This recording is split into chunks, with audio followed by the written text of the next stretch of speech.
দখলমুক্ত করার ব্যাপারে, পরিবেশের ব্যাপারে সরকার খুব আন্তরিক।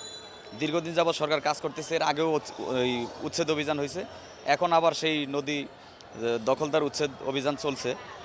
দেখা যায় একদিকে উচ্ছেদ হয়, অন্যদিকে আবার সেই দখল হয়ে যায়। এটার জন্য সরকার যতটা কাজ করছে, পাশাপাশি আমরা যারা দখলদার, যারা দখল করছি, সাধারণ মানুষ, তাদের একটু ভাবা উচিত। আমরা যদি সচেতন হই, আমরা যদি ভাবি, তাহলে হয়তো এটা সরকারের পক্ষে সম্ভব।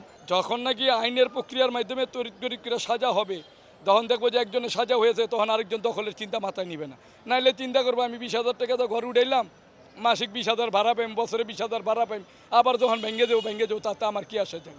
কিন্তু যতক্ষণ না পর্যন্ত তাদের বিরুদ্ধে আইনের কঠোরতা না আনা হবে, এবং সবচেয়ে বড় বিষয়, আমি নদীর উচ্ছেদের চেয়ে আমি সবচেয়ে সরকারকে আহ্বান জানাবো, নদীর পানিটা যাতে বসবাসযোগ্য হয়, খাবার যোগ্য হয়, গোসল করার যোগ্য হয়, মাছ এবং পরিবেশ জীবজন্তু বাঁচতে পারে, সেই ব্যাপারে পদক্ষেপ নেওয়া নিয়ে। আমাদের গাছ আর নদী এইটি আমাদের বড় সম্পদ, এটা রক্ষার দায়িত্বে সবারই, খালি প্রশাসনের একা না, সবারই। ওই আশেপাশের লোকজন যারা আছে তারাও বাধা দিতে হবে, যেখানে কোনো ঘর বাড়ি দোকানপাট কোনো কিছুই করা যাবে না। গভর্নমেন্ট যে পদক্ষেপ নিয়েছে এই নদী উচ্ছেদ অভিযান, আমি এটাকে গভর্নমেন্টকে আমি সাধুবাদ জানাই। বাট এটা যেন আজীবন যেন এই উচ্ছেদ অভিযান যেন নেক্সট আর না করতে হয়, নেক্সট যেন অবৈধ যারা দখলদারি তার জন্য এখানে না আসতে পারে।